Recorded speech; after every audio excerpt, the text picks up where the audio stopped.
Hello बच्चों, कैसे हैं आप सभी। आई होप सभी लोग अच्छे होंगे। तो आज की इस वीडियो में हम पढ़ने वाले हैं रसायन विज्ञान के इम्पोर्टेंट क्वेश्चंस। टोटल एक वीडियो में हम 10 सवालों को पढ़ते हैं। ये आप सभी लोग अच्छे से जान चुके हैं अभी तक। तो चलिए आज के पहले इस सवाल को देखते हैं। क्या है आज का हमारा पहला क्वेश्चन। ऐसी कौन सी धातु है जिसका प्रयोग बल्ब के फिलामेंट में किया जाता है। आपने देखा जब मैंने आपको बेसिक चैप्टर पढ़ाया था, वहाँ पे आपको फिलामेंट और बल्ब मैंने रचना करके दिखाया भी था, है ना। दिखाया था कि नहीं, सभी ने देखा था। मैंने आपको बताया था कि जो बल्ब का पतला सा तार होता है वो टंगस्टन का बना होता है। ठीक है, टंगस्टन को हम किससे प्रदर्शित करते हैं। यहाँ पे तो टंगस्टन लिखा ही नहीं गया है, हमें तो पता है कि टंगस्टन का होता है।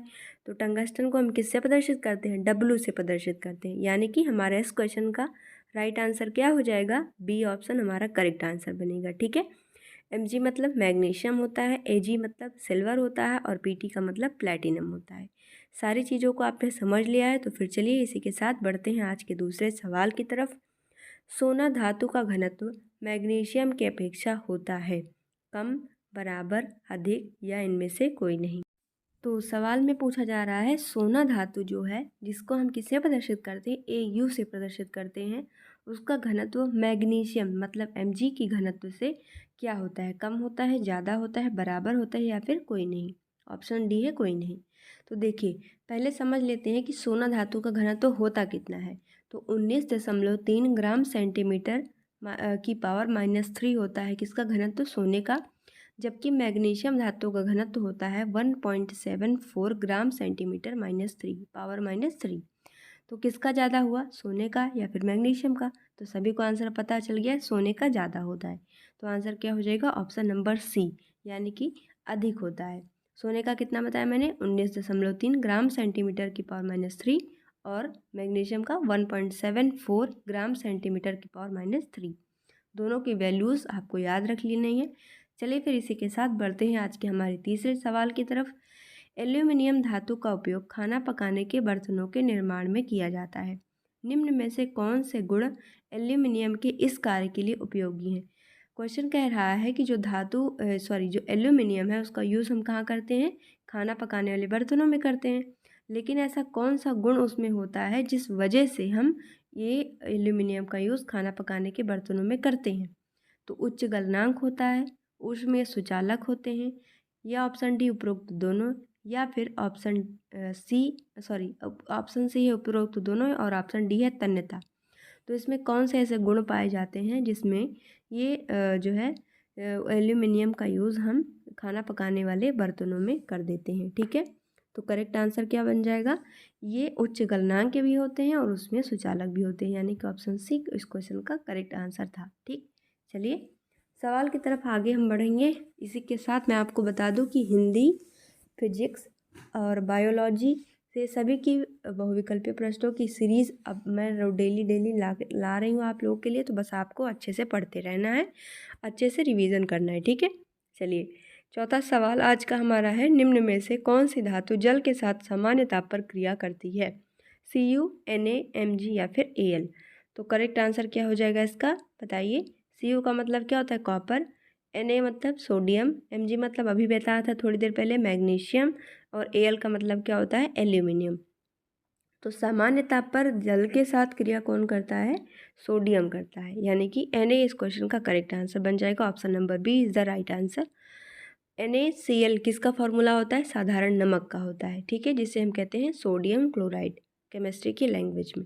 चलिए बढ़ते हैं आज के अपने पाँचवें सवाल की तरफ। आ चुका है हमारा पाँचवा सवाल, तो इसका स्वागत करते हैं पाँचवें सवाल का और देखते हैं इसके मेहमान नवाजी करते हैं, है ना। चलो देखो पाँचवा सवाल क्या है, धातुओं के ऑक्साइड सामान्यतया होते हैं अम्लीय, क्षारीय, उभयधर्मी या फिर इनमें से कोई नहीं। तो करेक्ट आंसर क्या हो जाएगा, ऑप्शन नंबर बी, यानी कि अम्लों के जो धातुओं के ऑक्साइड होते हैं वो क्या होते हैं, क्षारीय प्रकृति के होते हैं। अब अम्ल क्षार में आपने पढ़ा कि अम्ल क्या होता है, जिसका पीएच मान 7 से कम होता है। लेकिन अगर क्षार की बात करें तो उसका पीएच मान 7 से ज़्यादा होता है।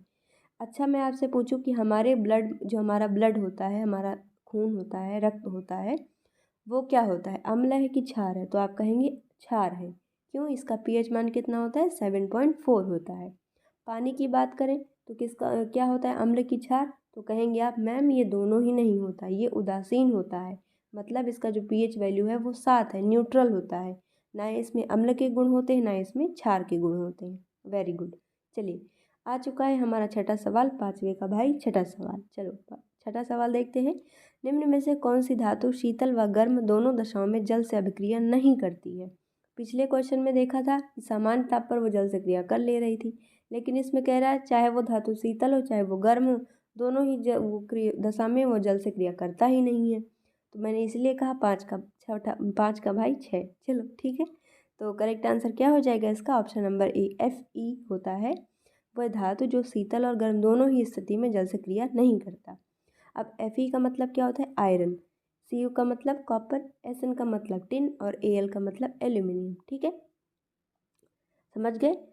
अब देखो धातु के ऑक्साइड सामान्यतः कैसा व्यवहार करते हैं, क्षारीय व्यवहार दर्शाते हैं, इसीलिए जल से जब अपक्रिया इनकी होती है तो क्षार का निर्माण करते हैं, जो कि क्या होता है, लाल लिटमस को नीला कर देते हैं। ठीक, चलिए अब आगे बढ़ते हैं। 7वां सवाल आ चुका है हमारा। निम्न में से कौन सी धातु अम्ल से हाइड्रोजन विस्थापित करती है, Cu, Mg, Hg या फिर Pt। अब Cu और Mg तो बता दिया मैंने आपको, Hg और Pt नहीं बताया, तो अब इस सवाल में आ गया है तो इस सवाल में हम बता देते हैं आपको। Hg का मतलब क्या होता है, पारा होता है, Pt का मतलब क्या होता है, प्लेटिनम होता है। ठीक, चलिए सवाल पूछा गया है कौन सी धातु अम्ल से हाइड्रोजन विस्थापित करने का काम करती है। तो राइट आंसर क्या बन जाएगा, ऑप्शन नंबर बी, यानी कि Mg जो है वो क्या करता है, धातु से अम्लों को धातु अम्ल से हाइड्रोजन विस्थापित करता है। क्यों करता है, देखो जो सक्रियता श्रेणी होती है, अगर उसमें जितने भी तत्व हाइड्रोजन से ऊपर होंगे वो सभी क्या कर देते हैं, अम्ल से हाइड्रोजन को धातु के अम्ल से हाइड्रोजन विस्थापित कर देते हैं, क्योंकि वो हाइड्रोजन से ज़्यादा क्रियाशील होते हैं। ठीक है, चलिए समझ गए क्वेश्चन को। आ जाते हैं 8वें सवाल की तरफ। पीतल है किस प्रकार की धातु। ठीक है, ऑप्शंस देख लीजिए, उपधातु, मिश्र धातु, यौगिक या विषमांगी मिश्रण। पीतल जो है वो किस प्रकार का धातु है। ठीक है, तो आंसर क्या हो जाएगा इसमें, एक मिश्र धातु है, option number B is the right answer. तो पीतल जो होता है एक मिश्र धातु है, लेकिन इसमें क्या क्या मिलाया जाता है, इसमें कॉपर और जिंक मिलाया जाता है। कॉपर की मात्रा इसमें ज़्यादा होती है, यानी कि इसमें कॉपर 70% होता है पीतल के अंदर, और जिंक कितना होता है, 30%। जिंक का फॉर्म जो हम कहें कि इसका जो साइन होता है वो किससे हम इसे लिखते हैं, Zn से इसको लिखा जाता है। ठीक है, और कॉपर को Cu से लिखते हैं। तो पीतल क्या है, एक मिश्र धातु है। अब आप आज इस क्वेश्चन को अपने घर में अपनी मम्मी से बताइएगा और अपनी बहनों से भाइयों से पूछिएगा। ठीक है, चलिए, क्योंकि हमारी मम्मी लोगों को तो इतना डिटेल नहीं पता होता है, तो हम लोग उनकी क्या करेंगे, उनको बताएंगे। हम यार देखो हम लोग पढ़ लिख रहे हैं ना, तो अपनी मम्मी को अपने पापा को अच्छी चीज़ें हम लोग को बतानी चाहिए, है ना, तो ताकि वो लोग भी तो कुछ जाने। चलो आ जाते हैं आज के सेकंड लास्ट क्वेश्चन पे। क्वेश्चन नंबर 9 क्या है, अमलगम होते हैं मिश्र धातु, उपधातु। करेक्ट आंसर इस क्वेश्चन का क्या हो जाएगा, ये क्या है, एक मिश्र धातु है। अब अमलगम में क्या क्या होता है, देखो अमलगम में एक मुख्य धातु तो पारा होती है, लेकिन पारा अनेक अनेक चीज़ों के साथ क्रिया करके अमलगम बनाता है। तो करेक्ट आंसर हम क्या लिखेंगे इसमें, अमलगम विभिन्न धातुओं की पारे के साथ बनी मिश्र धातु होती है। ठीक है, तो करेक्ट आंसर क्या हो जाएगा, ये एक मिश्र धातु, यानी कि ऑप्शन नंबर ए इस क्वेश्चन का राइट आंसर बनेगा। उपधातु भी नहीं होगा, यौगिक भी नहीं होगा और विषमांगी मिश्रण भी नहीं होगा। अच्छा देखो, मिश्रण की हम बात करें तो दो मिश्रण होता है, एक तो समांगी मिश्रण होता है, एक विषमांगी मिश्रण होता है। समांगी मिश्रण में क्या होता है, जैसे एक ही टाइप की सारी चीज़ों का मिश्रण अगर हो, कि उसमें हम कोई जैसे नींबू और पानी दोनों का आपस में हमने मिला दिया, ना तो हम नींबू को अलग अलग देख सकते ना ही पानी को, तो ये क्या हो गया, एक समांगी मिश्रण। अगर हम रेत को पानी में डाल दें तो रेत अलग दिखेगा, पानी अलग दिखेगा, तो ये क्या हो गया, विषमांगी मिश्रण। मतलब मिश्रण में जो जो पदार्थ हैं उसको अलग अलग अगर हम देख सकते हैं तो वो विषमांगी हो जाएगा, अगर हम उसे अलग अलग नहीं देख सकते तो वो समांगी हो जाएगा। ठीक है, चलिए आज का लास्ट क्वेश्चन हम आ चुके हैं। क्या है क्वेश्चन, जर्मन सिल्वर में कौन सी धातु नहीं होती है, Cu, Ag, Zn और Ni। सभी को मैंने बता दिया क्या क्या है, लेकिन Ni नहीं बताया। Ni क्या होता है, निकिल। तो जर्मन सिल्वर क्या है, उसमें 3 धातुएं मुख्य होती हैं, कॉपर होता है, जिंक होता है और निकिल होता है। तो तीनों ही ऑप्शन में है, लेकिन एक ऑप्शन ज़्यादा है। कौन सा है? Ag। Ag इसमें नहीं पाया जाता।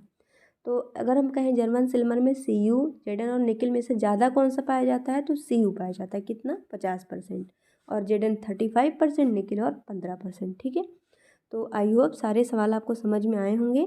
मुझे उम्मीद है कि आपने अच्छे से पढ़ा होगा और अच्छे से इसको समझा भी होगा। सामाजिक विज्ञान की जो वीडियोस डाल रही हूँ उसको भी देखिए, रिवाइज करते रहिए और आपका एग्ज़ाम अच्छा जाएगा, ये मेरा प्रॉमिस है। Best of luck for your exam. Thank you, bye bye, मिलते हैं अगले वीडियो में।